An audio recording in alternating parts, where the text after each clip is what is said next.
জান্নাতি পোশাক পরে দুনিয়ায় এলেন, আর তোমার আমার ইজ্জত নিয়ে ছেলে খেলা হুড়ি খেলা হচ্ছে, তুমি বলছো আমিও যা নবী ওটা। যেমন যুবকেরা, এখানে একটা ছোট্ট প্রশ্ন আসে, আল্লাহর নবী, আল্লাহর আখিরি পয়গম্বরকে যিনি লালন পালন করেছেন, যিনি ছোট থেকে দুধ পান করিয়ে মানুষ করিয়েছেন, তিনি তো অবশ্যই নবীর ইজ্জত দেখে থাকবেন। কেননা নবী যখন পেশাব করতেন, পায়খানা করতেন, তখন তিনি তো পরিষ্কার করে দিতেন, তিনি তো পরিষ্কার পরিচ্ছন্ন করে জামা কাপড় পরাতেন, তাহলে নিশ্চিত তিনি আমার নবীর ইজ্জত দেখে থাকবেন। এটা বাস্তব কিনা? দুধমা হালিমার ঘরে নবী লালিত পালিত, দুধমা হালিমার ঘরে নবী মানু বড় হয়েছে। সবাই মিলে আওয়াজ দিয়ে বলুন, দুধমা হালিমা কয়েকদিনের শিশু বাচ্চাকে নিয়ে বানানো হয়েছে। তারপর 2 বছর তার দুধ পান করিয়ে আমার নবীকে বড় করেছেন। এই 2 বছর যাবৎ আমার নবী পেশাব করেছেন, পায়খানা করেছেন, দুধমা হালিমা পরিষ্কার পরিচ্ছন্ন করেছেন, নবীর জামা কাপড় পরিবর্তন করিয়ে দিয়েছেন। তাই পরিষ্কার পরিচ্ছন্ন করার সময়, জামা কাপড় পরিধান করিয়ে দেওয়ার সময় দুধমা হালিমা তো অবশ্যই নবীর ইজ্জত দেখেছেন। দেখেছেন না দেখেননি? দেখেননি? জওয়ান যুবকেরা, তুমি কোন মুখ নিয়ে বলো আমি যা নবী ওটা নবী আমাদেরই মতো মানুষ? হে জওয়ান যুবকেরা, দুধমা হালিমা আল্লাহর আখিরি নবী দোলনায় আছেন, আল্লাহর আখিরি নবী ঘরের মেঝেতে আছেন। দুধমা হালিমার মনে মনে মনে মনে সন্দেহ হয়েছে, এইবার মনে হয় আমার মোহাম্মদ পেশাব পায়খানা করতে পারে, যাই একবার দেখি মোহাম্মদ পেশাব করেছে কিনা, পায়খানা করেছে কিনা, যাই একবার দেখি। যদি পেশাব করে থাকে, পায়খানা করে থাকে, তাহলে কাপড় চোপড়টা পরিষ্কার করে নতুন জামা কাপড় পরিধান করিয়ে দেব। এই পরিকল্পনা করে দুধমা হালিমা যতবার আমার নবীর কাছে এসেছেন, আমার রাসূলুল্লাহর কাছে এসেছেন, ততবারই দুধমা হালিমা এসে দেখেন এই মাত্রকে যেন আমার মুহাম্মদকে পেশাব পায়খানা পরিষ্কার করে নতুন করে কাপড় পরিধান করিয়ে দিয়ে চলে গেছে। বলা যাবে না একবারের জন্যও দুধমা হালিমা আমার নবীর ইজ্জত দেখার মতো সুযোগ হয় না। আমার নবীর ইজ্জত পৃথিবীর কাউকে আমার আল্লাহ দেখালেন না। আর তুমি বলো আমি যা নবী ওটা? হে জওয়ান যুবকেরা, আমার অনেকেই আমার রাসূলুল্লাহকে মাটির নবী প্রমাণ করাতে চায়, নূর বিশ্বাস করতে চায় না। বিতর্কিত আলোচনায় আমি যাচ্ছি না, যাব না। এক কথা মনে রাখো, নবীর সাথে আমাদের 25 রকমের ডিফারেন্স আছে। আমরা যা নবী ওটা কখনো হতে পারে না। আমার নবী নূর, নবী হাবিবুল্লাহ, আমার রাসূলুল্লাহকে আমার আল্লাহ আপাদ মস্তক, মাথার চুল থেকে পায়ের নখ পুরোটাই আমার আল্লাহ আমার নবীকে নূর দিয়ে বানিয়েছিলেন। যুবকেরা, আল্লাহর নবী নূর, নবী হাবিবুল্লাহ জবানের ভাষা, আমার নবীর মনের পরিকল্পনা আমার নবীর দরবারে গ্রহণযোগ্যতা পেয়ে যেত। আমার নবী মনে মনে ভাবলে আল্লাহ তা কবুল করে নিতেন। আমার নবী জবান দিয়ে বললে আমার আল্লাহ নবীর জবানের ভাষাটাকে সত্যতা প্রমাণ করানোর জন্য তা বাস্তবতা দিতেন। একদিনের ঘটনা, আল্লাহ নবীর চরম পরম শত্রু, আল্লাহ নবীর চরম পরম দুশমন আবু জেহেল আমার নবীর সামনে এক মুঠো বরুই নিয়ে হাজির হয়ে গেল। হাদিসের ভাষা যেটাকে বরুই বলা হয়, আমরা আমাদের আমাদের ভাষায় ওটাকে কুল হিসাবে চিনি। হাতের মুঠোয় কিছু কুল আবু জেহেল মুঠো করে ধরে আমার নবীর সামনে এসে দাঁড়িয়ে গেল, এসে বলল, মুহাম্মদ ওগো ভাইপো, তুমি তো নিজেকে নবী বলে দাবি করো, তুমি তো নিজেকে নবী বলে প্রমাণ করাও, তোমার নবুওয়াতকে সালাতের দাওয়াত দিয়ে বেড়াও মানুষের কাছে। ভাইপো তুমি কেমন নবী, কত বড় নবী, কত মহান নবী, ওই বড় তো দেখি। আমি তোমার চাচা আবু জেহেল, আমার হাতের মুঠোয় কি দেখি তুমি কিরম নবী। আচ্ছা আপনি বলেন, আমি আপনাদের অজান্তে যদি মুঠোর ভেতরে কিছু নিয়ে বলি, বড় দিন আমার হাতের মুঠোয় কি, কে বলতে পারবেন? কথা বলেন, কে বলতে পারবেন? আমি যদি আপনাদেরকে জিজ্ঞাসা করি, আপনারা আমার এতগুলো ছাত্র, শিক্ষিত মার্জিত ছাত্ররা এখানে আছেন, ওই একজন বলেন দিন দেখি আমি এখন মনে মনে কি ভাবছি, বলতে পারবেন? কথা বলেন, বলতে পারবেন? আল্লাহর আখিরি নবীকে এরকম প্রশ্নের সম্মুখীন হতে হয়েছে। আল্লাহর আখিরি নবীকে বলা হয়েছে, আপনি যদি নবী হয়ে থাকেন, আপনি যদি রাসূল হয়ে থাকেন, তাহলে তার প্রমাণ দেখাতে হবে, এমনি তো মানা যাবে না, মুখে বললেই তো বিশ্বাস করা যাবে না, নবুওয়াতের প্রমাণ দিতে হবে।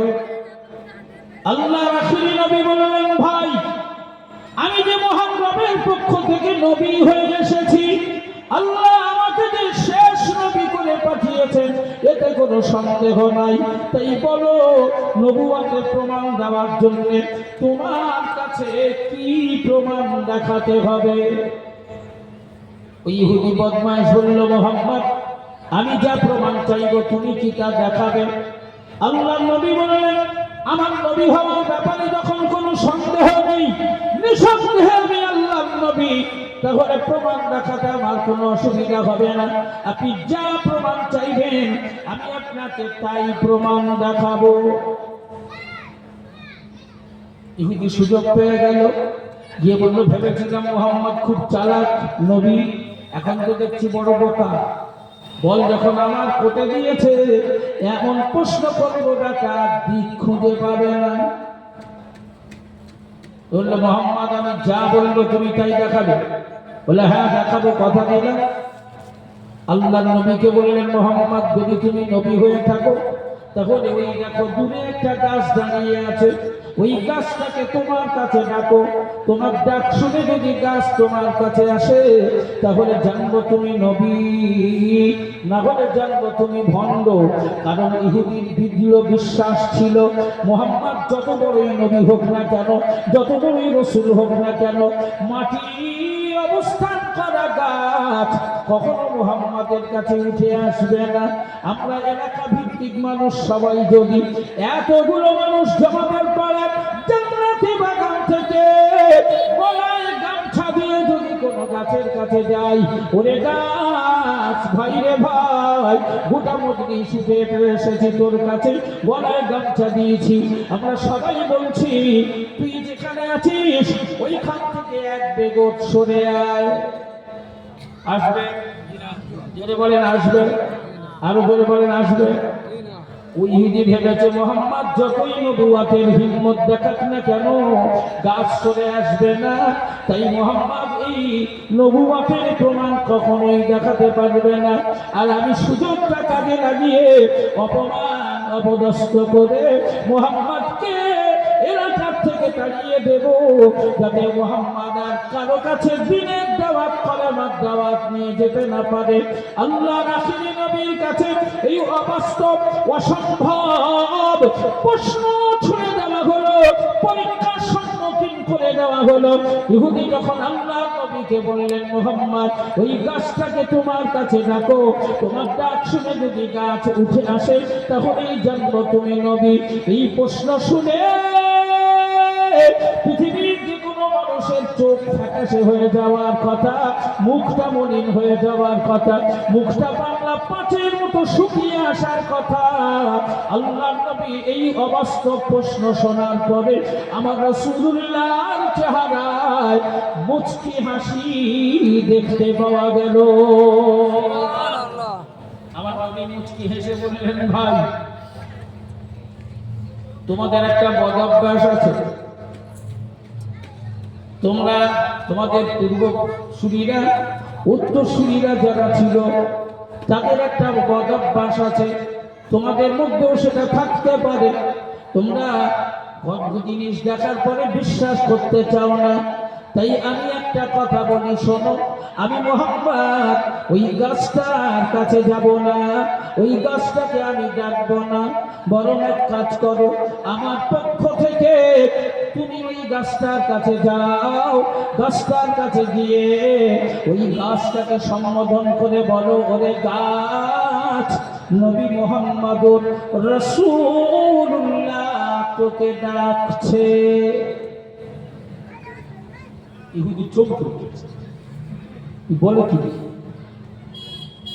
আমি গিয়ে ডেকে গেলে যাচ্ছিলাম। তো ইহুদি তখন ভাবলো মোহাম্মদ যত কেরামতি দেখাবো না কেন, কাজ তো হবে না। তো এই সুযোগে মোহাম্মদের সাথে হাসি ঠাট্টা মজাকের খেলা খেলি। ইহুদি বলল, মোহাম্মদ আমি জানতাম তুমি বোকা, কিন্তু এখন তো দেখছি তুমি ভারী চালাক। হ্যাঁ, একেবারে খুব সুচতুর। তুমি বললেন কেন ভাই? আমি তো চালাকির কিছু করবো না, কিছু করো না, কিন্তু ভেতরে ভেতরে ঠিক চালাকি আছে। চালাকিটা আমার কি করবো? তুমি তো জানো আমি তোমাকে নবী বলে মানি না, নবী বলে বিশ্বাস করি না। তুমি সুকৌশলে ছলে বলে কলে কৌশলে আমাকে তুমি তোমার নবী বলে মানাতে চাও। আমি গাছটার কাছে দিয়ে বলবো নবী মুহাম্মদ রাসূলুল্লাহ তোকে ডাকছে, তাহলে তো তোমাকে নবী বলে মানা হবে। এটা আমি বলবো না, হ্যাঁ, এটা আমি বলবো না। আল্লাহ রাসূল নবী বললেন, ভাই রে, আমি তো কথার কথায় তোমাকে ডাকতে বলে দিয়েছি, আমার তো ওটা উদ্দেশ্য ছিল না। এই নামে ডাকতে গিয়ে যদি তোমার অন্তরে আঘাত লাগে তাহলে তোমার বলার দরকার হবে না। তুমি যাও, গুটি গুটি পায়ে হাঁটি হাঁটি করে গাছটার কাছে যাও, ওই গাছটার কাছে গিয়ে দাঁড়িয়ে তুমি বলবে, হে গাছ, আব্দুল্লাহর বেটা মুহাম্মদ তোকে ডাকছে। এতে তো আর অসুবিধা হবে না, এ বললে তো আর আমার নবী বলে মানা হবে না। ইহুদিটা দেখলো তো আর সুযোগ নাই, অগত্যায় মাথা নিচু করে বলল, মুহাম্মদ এটা বলা যেতে পারে, অসুবিধা হবে না। ইহুদি গুটি গুটি পায়ে দাঁড়িয়ে থাকা গাছটার কাছে গেল, রহস্য আর মজাক করে বলল, ওরে গাছ, তুই কি শুনেছিস? ওরে গাছ, তোর কাছে কি এই খবর আছে আব্দুল্লাহর বেটা মুহাম্মদ নাকি তোকে ডাকছে? এই খবরটা দেওয়ার সাথে সাথে আল্লাহর কুদরতি ইশারা, আল্লাহ পাকের অপরিসীম ক্ষমতা, আল্লাহর কুদরতি পাওয়ার আমার আল্লাহ পাক দেখিয়ে দিলেন। ওই গাছ তার ডালপালা, তার শাখা পোশাকাগুলো নিয়ে একবার ডাইনে একবার বামে, একবার সামনে একবার পিছনে ঝুঁকি দিয়ে একেবারেই মানুষের মতো গুটি গুটি পায়ে হাঁটি হাঁটি করে আল্লাহর আখিরি পয়গম্বরের দিকে ওই গাছ রওনা হয়ে গেছে। হে জওয়ান যুবকেরা, ইহুদি দৃশ্য দেখে অবাক, গাছের পিছনে পিছনে দৌড়াতে লেগেছে। হায়রে, আমি আমার মানব জীবনে আমার পাশে থাকা আল্লাহর আখিরি পয়গম্বরকে চিনতে পারলাম না। দাঁড়িয়ে থাকা মরুভূমি এলাকার একটা গাছ আমার নবীকে চিনেছে, গাছের পিছনে পিছনে দৌড়ায়। ইহুদি লক্ষ্য করে দেখে ওই গাছ আল্লাহর আখিরি নবীর সামনাসামনি হয়ে আল্লাহর আখিরি নবীর সম্মান, আল্লাহর আখিরি নবীর মর্যাদার কাছে নিজেকে নতদান করে দিয়ে তার ডালপালা শাখা পোশাকা নিয়ে আল্লাহ নবীর কদমে ঝুঁকে পড়ে আমার রাসূলুল্লাহকে সালাম জানায়। ইহুদি আর থাকতে না পেরে আল্লাহর আখিরি পয়গম্বরের দিকে দুহাত লম্বা করে বাড়িয়ে দিলেন, ইয়া রাসূলুল্লাহ, ইয়া হাবিবাল্লাহ, জীবনের অনেক ভুল হয়ে গেছে, অনেক ভুল সিদ্ধান্ত জীবনে নিয়েছি, আজকে সেই ভুলের মধ্য দিয়ে সঠিক সিদ্ধান্ত নেওয়ার সময় এসে গেছে। ইয়া রাসূলুল্লাহ, ইয়া হাবিবাল্লাহ, ভুল পথে আর জীবন পরিচালনা হবে না, ভুল পথে আর পা চালাবো না। ইয়া রাসূলুল্লাহ, ইয়া হাবিবাল্লাহ, কাছ নবীকে চেনে, আমি সেই নবীকে চিনতে পারিনি।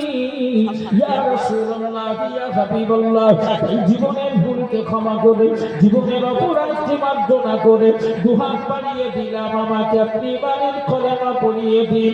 আল্লাহ নবীর দিকে হাত বাড়িয়ে দিলেন, রাসূলুল্লাহর হাতে হাত রেখে তওবা বয়ান গ্রহণ করে ওই ইহুদি ঈমানের কলেমা পড়ে মুসলমান হয়ে গেলেন।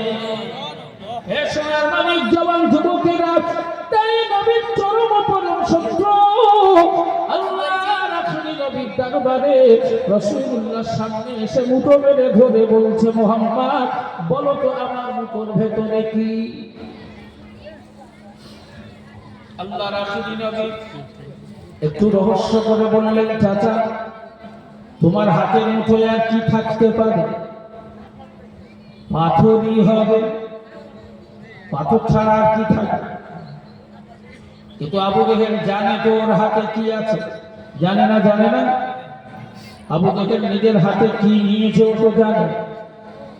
আবু জেহেল রহস্য করে অট্ট হাসি হেসে বলল, ভাইপো, দাবি করলে নবী হওয়া যায় না, নবুয়ত থাকতে হয়, কোরবান দিতে হয়, পরীক্ষায় উত্তীর্ণ হতে হয়, তবেই না নবী হওয়া যায়। দাবি করলেই নবী হয়? কেন চাচা? বলে, কারণ আমার হাতে যা আছে তুমি তো তা বলতে পারলে না। তোমার নবুয়ত তো এখানেই প্রমাণ হয়ে গেল, এখানেই তো তোমার নবুয়তের ক্লিয়ার হয়ে গেল। আমি কি হাতে নিয়েছি তা তো আমি জানি, তুমি যা বলেছো তার সাথে তো কোনো মিল নেই। আল্লাহর আখেরি নবী, আল্লাহর আখেরি পয়গম্বর, আল্লাহর প্রিয় হাবিব আবু জেহেলকে বললেন, চাচা গো, আপনার হাতে যা আছে আর আমি মুহাম্মদ যা বলেছি, দুটোর মধ্যে যদি মিল না থাকে তাহলে তো মুঠোটা খুলে দেখাতে হয় কি আছে। দেখি আমি যা বলেছি তাই আছে কি না। মুঠো মেরে ধরে থেকে তো বললে হবে না। আবু জেহেল বলল, খোকা, খুললেই বাকি আর না খুললেই বাকি, আমার হাতের মুঠোয় কি আছে তা তো আমি জানি, তুমি যা বলেছো আর আমার হাতের মুঠোয় যা আছে তা তো মিল নেই। আল্লাহর আখেরি নবী বললেন, চাচা, তাহলে একবার হাতের মুঠোটা খুলে দেখাও। আবু জেহেল এই না পরিস্থিতিতে হাতের মুঠোটা খুলে ফেলল, মুষ্টি বেঁধে রাখা হাতটাকে যেই না খুলে ফেলেছে, আবু জেহেলের দুই চোখ যেন চরক গাছ হয়ে গেছে, চোখে যেন শস্যের ফুল দেখতে লেগেছে। আবু জেহেল মুঠো করে ধরে রেখেছিল কুল, হাতের মুঠো খুলে দেখে অন্য কিছু আছে। আল্লাহর আখেরি নবী জবান দিয়ে বলেছেন, আমার প্রিয় হাবিব জবান দিয়ে বলেছে, চাচা, তোমার হাতে পাথর আছে। আমার নবীর জবানের ভাষাটাকে সত্য করার জন্য, আমার নবীর জবানের কথাটাকে বাস্তবতা দেওয়ার জন্য আমার আল্লাহ কুদরতি পাওয়ার আর ক্ষমতা দিয়ে আবু জেহেলের হাতের মুঠোয় থাকা কুলগুলোকে আমার আল্লাহ রীতিমতো পাথর বানিয়ে দিয়েছে। জোরে বলা যাবে না? আরো জোরে বলা যাবে না? তাই রাসূলুল্লাহ জবানের ভাষা তো অনেক দূরের ব্যাপার। আমি আপনাদেরকে বোঝাতে চাইছিলাম, আল্লাহর কাছাকাছি হয়ে যাও, আল্লাহর নিকটের হয়ে যাও, আল্লাহর প্রিয় মানুষ হয়ে যাও, বান্দা আর বান্দি হয়ে যাও, মাহবুব আর মাহবুবা হয়ে যাও। আমার আল্লাহ পাক মুস্তাজাবুদ দাওয়াতের দরজা দান করে দেবেন। আর মুস্তাজাবুদ দাওয়াত যারা হবে, আমার আল্লাহ তাদের চাওয়া পাওয়া হার হমেশা কবুল